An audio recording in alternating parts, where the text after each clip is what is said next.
जय हिंद। हम आपके सामने एक बार फिर से उपस्थित हैं मेंसुरेशन वाला पार्ट लेकर। मेंसुरेशन की एक्सरसाइज 13.1। लेकिन इस एक्सरसाइज को पढ़ने से पहले आपको जो मेंसुरेशन के 2 वीडियो प्रोवाइड कराए गए हैं जिनमें बेसिक जानकारी दी गई है और सूत्र किस तरीके से सूत्रों की उत्पत्ति होती है, सूत्रों के बारे में बताया गया है। तो इन क्वेश्चनों को सॉल्व करने से पहले एक बार मेंसुरेशन के वीडियो नंबर 1 और वीडियो नंबर 2 का अध्ययन अवश्य कर लें, जिससे इन प्रश्नों को करने में आपको प्रॉब्लम न हो। तो आइए देखते हैं स्क्रीन बोर्ड पर क्वेश्चन नंबर 1। देखिए आप स्क्रीन बोर्ड पर क्वेश्चन नंबर 1 क्या लिखा है। 2 घनों जिनमें से प्रत्येक का आयतन 64 घन सेंटीमीटर है के संलग्न फलकों को मिलाकर एक ठोस बनाया जाता है। इससे प्राप्त घनाभ का पृष्ठीय क्षेत्रफल ज्ञात कीजिए।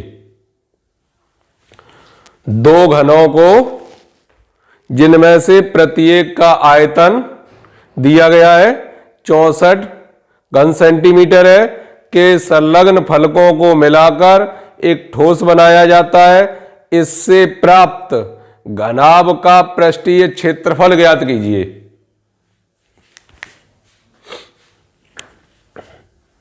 क्वेश्चन नंबर 1 है।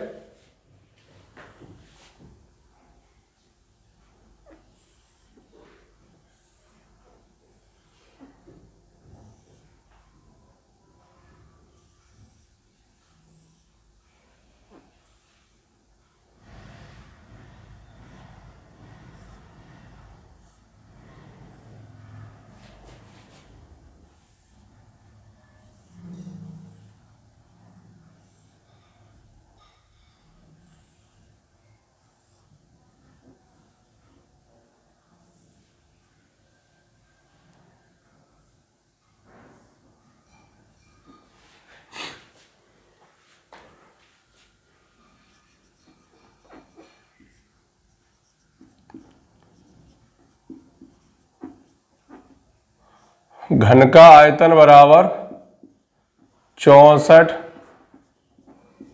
घन सेंटीमीटर या फिर सेंटीमीटर पे घात 3। एक घन का आयतन बराबर 64 घन सेंटीमीटर।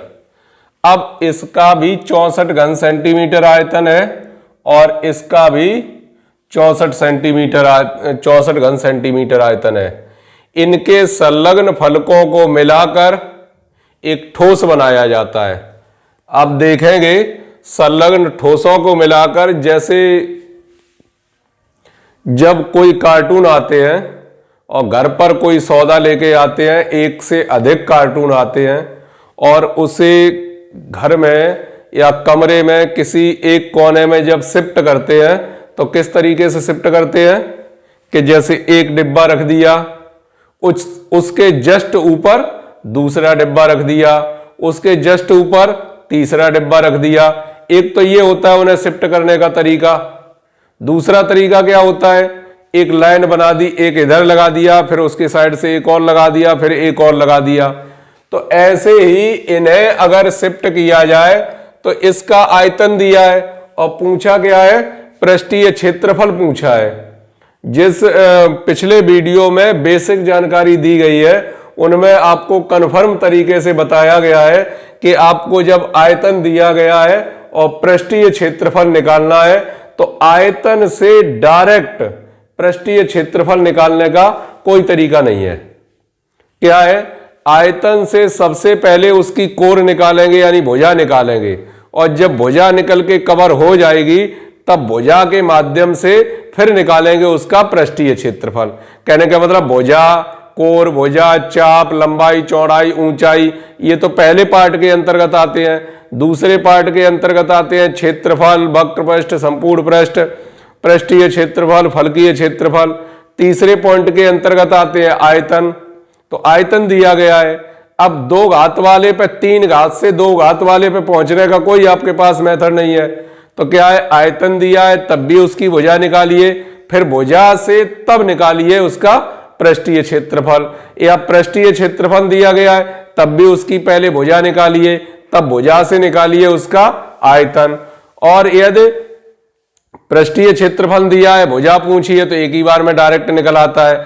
भुजा दी गई है, पृष्ठीय क्षेत्रफल पूछा है, तब भी एक ही बार में निकल आता है। अगर भुजा दी गई है, उसका आयतन पूछा है, तब भी एक ही बार में निकल आता है। अगर आयतन दिया गया है और उसकी भुजा पूछी जा रही है, तब भी एक ही राउंड में वो हल हो जाएगा।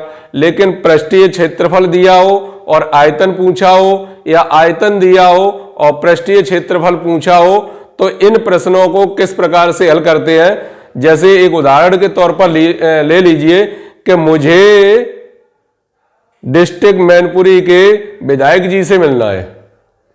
अब विधायक जी से हमारी कोई जानकारी नहीं है। जब कोई जानकारी नहीं है तो क्या है, थर्ड पर्सन की सहायता लेंगे।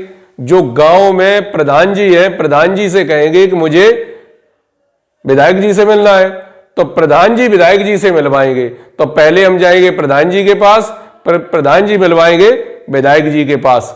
या विधायक जी को हमसे मिलना है, तो विधायक जी से हमारे लिए डायरेक्ट संपर्क नहीं है, तो विधायक जी संपर्क करेंगे प्रधान जी के पास, फिर प्रधान जी मिलवाएंगे हमसे। तो इस तरीके के बीच का कोई एक माध्यम होता है जिसकी सहायता से फिर उसे सॉल्व करने का तरीका निकालते हैं। ठीक यही है कि आयतन दिया गया है और उसका पृष्ठीय क्षेत्रफल पूछा गया है। एक का दिया गया है आयतन कितना है, 64 घन सेंटीमीटर। आइए इसकी पहले भुजा निकालते हैं। तो जब घन है तो घन की प्रत्येक भुजा ए लंबाई ए, चौड़ाई ए, ऊंचाई ए। तो आयतन होता है कितना, ए पे घात 3 बराबर 64।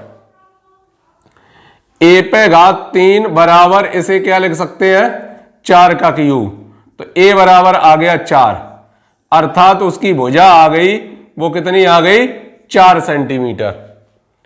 4 सेंटीमीटर भुजा प्राप्त हो गई। अब इनके संलग्न फलकों को मिलाकर एक ठोस बनाया जाता है। समझना हिसाब से, अगर इन्हें दोनों को इकट्ठा कर दिया जाए, इस तरीके से इकट्ठा कर दिया जाए, तो क्या होगा, लंबाई तो हो जाएगी दोगुनी 2a, चौड़ाई भी उतनी रहेगी और ऊंचाई भी उतनी रहेगी। मतलब कोई एक भुजा दोगुनी हो जाएगी। अगर किसी डिब्बे को इस तरीके से रखते हैं, उसके ऊपर दूसरा डिब्बा रखते हैं, तो ऊंचाई तो डबल हो जाएगी, बाकी लंबाई भी उतनी रहेगी और चौड़ाई भी उतनी रहेगी। ऐसे ही या एक के सटाकर, जैसे आपने एक डिब्बा यहां रखा, एक डिब्बा, और एक डिब्बा सटा के अगर इधर रखा, तो क्या होगा, लंबाई तो दुगनी हो गई और चौड़ाई भी उतनी रहेगी और ऊंचाई भी उतनी रहेगी। या एक डिब्बे के ऊपर जब दूसरा डिब्बा रखते हैं, तो क्या होगा, लंबाई उतनी रहेगी, चौड़ाई उतनी रहेगी, ऊंचाई दुगनी हो जाएगी।